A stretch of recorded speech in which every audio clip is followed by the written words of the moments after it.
বলেন ওয়াকাদা রাব্বুকা আল্লা তা'বুদু ইল্লা ইয়্যাহু ওয়া বিল ওয়ালিদাইনি ইহসানা ইম্মা ইয়াবলুগান্না ইনদাকাল কিবারা আহাদুহুমা আও কিলাহুমা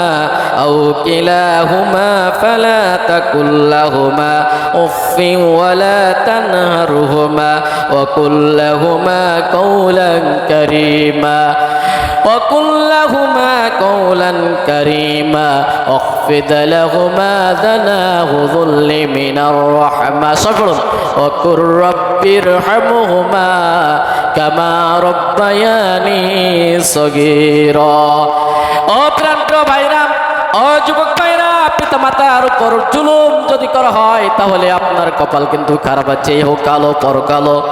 কারণ বিশ্বনবী সাল্লাল্লাহু আলাইহি সাল্লাম বর্ণিত সাহাবা হযরত আনাস রাদিয়াল্লাহু তাআলা আনহু থেকে বর্ণিত নবী করিম সাল্লাল্লাহু আলাইহি সাল্লাম বললেন যে ব্যক্তি পিতামাতাকে কষ্ট দিল ওই ব্যক্তি কাল কিয়ামতের মাঠে আল্লাহ তাআলা বিনা হিসাবে জাহান্নামে দিয়ে দিবেন। কোথায়? কথা বলে না। কি হিসাবে?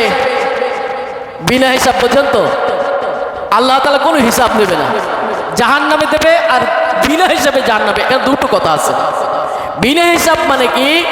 আল্লাহ রাব্বুল আলামিন ওই বান্দা এবং বান্দিকে যারা তার পিতামাতাকে কষ্ট দিল, পিতামাতাকে কষ্ট দেওয়ার কারণে আল্লাহ তাআলা তার দিকে তাকাবে না, তার দিকে দৃষ্টি দিবে না, তাকানো দৃষ্টি একই, তার দিকে কথা বলবে না এবং আল্লাহ তাআলা ফেরেশতাকে বলে কি ধরে ওকে জাহান্নামে দিয়ে দে।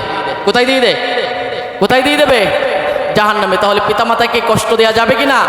পিতামাতাকে কষ্ট দিলে জাহান্নাম, এতে কোনো সন্দেহ নাই।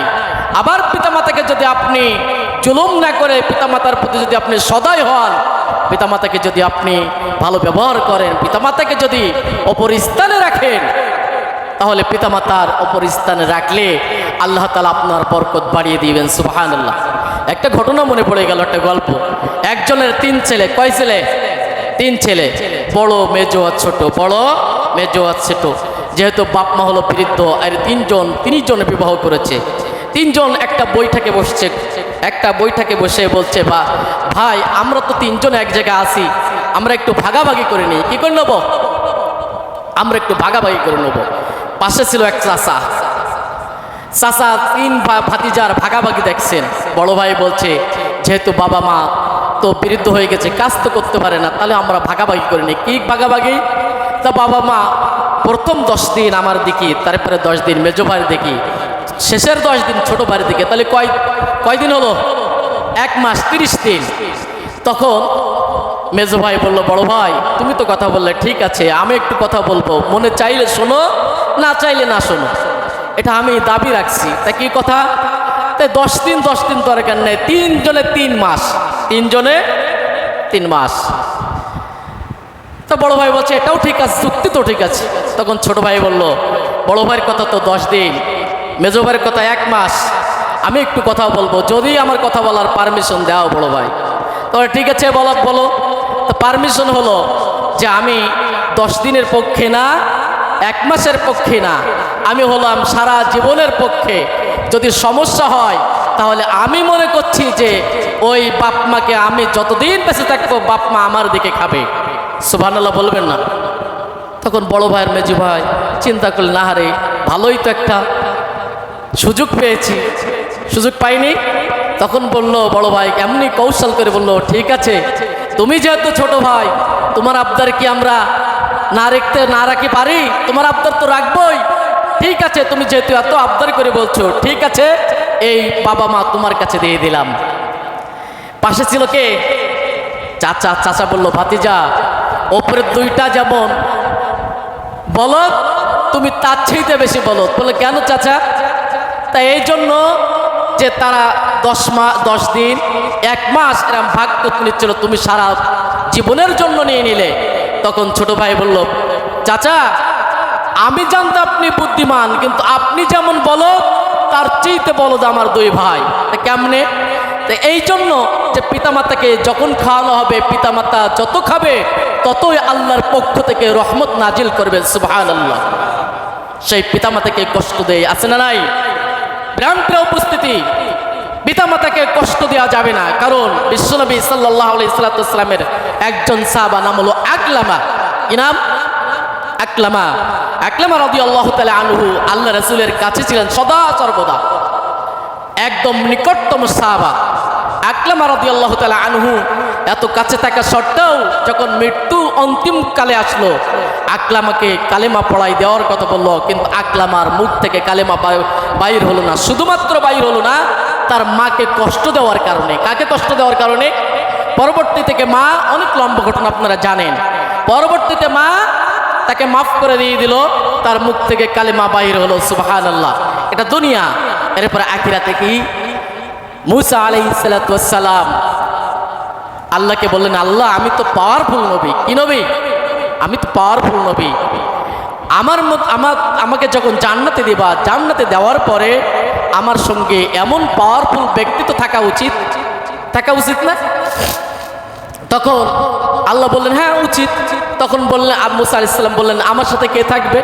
তবে তোমার সাথে থাকবে একজন কসাই। কে থাকবে? মুসার মন খারাপ না ভালো? হ্যাঁ, কারণ কসাই তো পাওয়ারফুল ব্যক্তি না। আল্লাহর পয়গম্বর মুসা আলাইহিস সালাম আল্লাহর কাছে বললেন, আল্লাহ বুঝলাম না, আমি হলাম পয়গম্বর এই জামানার মুসা, কিন্তু আমার সঙ্গে তো থাকবে একদম সমান সমান লোক, অথবা সামান্য উঁচু নিচু, কিন্তু একবার আসমান আর জমিন নিচু সমান সমান কেমনে হয়? ও আল্লাহ, কেমনি ভাবে আমি একটু দেখবো সে তার আমল কি, তার কি আমল আছে, সে যে আমলের কারণে আমার সঙ্গে জান্নাতে যাবে। রব্বুল আলামিন বলে দিলেন, যাও অমুক জায়গায় যাও, অমুক বাজারে যাও, অমুক বাজারে গিয়ে দেখো এক যুবক মানুষ গোশত বিক্রি করছে। কি বিক্রি? আল্লাহর পয়গম্বর সাইয়েদনা মুসা আলাইহিস সালাতু ওয়াস সালাম চলে গেলেন। চলে যাওয়ার পরে পরদিন সকালবেলা উঠে মুসা আলাইহিস সালাম সেই বাজারের উদ্দেশ্যে রওনা দিলেন। রওনা দেওয়ার পরে সেই বাজারে গেলেন। যাওয়ার পরে দেখেন একজন যুবক মানুষ গোশত বিক্রয় করছে, কিন্তু গোশত বিক্রয় করার অন্য রকম একটা কৌশল আছে। এই যুবক মানুষ গোশতগুলো টাঙাই রাখছে, কিন্তু কলেজা অন্য এক জায়গায় টাঙাই রাখছে আলাদা করে। অনেক ক্রেতা এসে বলছেন, ও ভাই বিক্রয়তা, ওই কলেজা আমার কাছে বিক্রি করো। বললেন, না, কোনো প্রকারে কলেজা বিক্রয় হবে না। এক পর্যায়ে গোশত সবগুলো বিক্রয় হয় যাওয়ার পরে যুবক ওই কলেজাটা সুন্দর করে প্যাকেটের ভিতরে ভর্তি করলেন। ভর্তি করে তড়িঘড়ি করে যখন বাড়ির দিকে রওনা হচ্ছেন, পয়গম্বর মুসা আলাইহিস সালাতু ওয়াস সালাম যুবককে বললেন, ও যুবক রে, আমি তোমার বাড়ির আমি আজকের মেহমান হতে চাই। কি হতে চাই? আমি মেহমান হতে চাই। মুসা আলাইহিস সালাম নিজের পরিচয় দিলেন না। যুবক বললেন, আমার সময় নাই। ঠিক আছে, আপনি যদি আমার বাড়ির মেহমান হতে চান তাহলে আমার পিছু ধরেন। যুবক তড়িঘড়ি করে বাড়ির দিকে রওনা দিলেন। বাড়ির দিকে রওনা দিয়া মুসা আলাইহিস সালাতু ওয়াস সালাম এক বাংলাতে বসালেন, এক বৈঠকখানায় বসালেন। এরপরে যুবক তার কাজের জন্য ব্যস্ত হয়ে পড়লেন। যুবক বাড়িতে গিয়ে সর্বপ্রথম ওই গোশত নিজে হাত দ্বারা কুটলেন, রান্না করলেন। এরপরে আটা দিয়া খামির করে রুটি বানা করলেন, তৈরি করলেন। তারপরে তার বৃদ্ধ মাকে নিয়ে গোসল করালেন। গোসল করাইয়া সুন্দরভাবে গা হাত পা মুছাই দিয়ে কাপড় চোপড় পরিধান করানোর পরে ছোট বাচ্চাকে যেমনিভাবে খাদ্য খাওয়ানো হয়, তার মাকে তেমনিভাবে খাদ্য খাওয়াচ্ছে রুটি আর গোশত দ্বারা। রুটি আর গোশত দ্বারা যখন খাওয়ানো শেষ হয়ে গেল, এরপরে ওই যুবকের মা আল্লাহর কাছে বললেন, আল্লাহ আমি তোমার কাছে দোয়া করি, ও আল্লাহ আমার ছেলে এত সারাদিন পরিশ্রম করার পরে যে মাকে এত সেবা যত্ন করে, মাকে এত সুন্দরভাবে খাওয়ায়, ও আল্লাহ আমি তোমার কাছে দোয়া করলাম জামানার পয়গম্বর মুসার সাথে তুমি জান্নাতে আমার ছেলেকে দিয়ে দিও। সুবহানাল্লাহ। তখন যুবক বললেন, মা আমি বলেছি না বারবার, তুমি এই দোয়া করবা না? কনে আল্লাহর পয়গম্বর মুসা আর কনে আমি যুবক একটা কসাই, কেমনি ভাবে দোয়া কবুল হবে?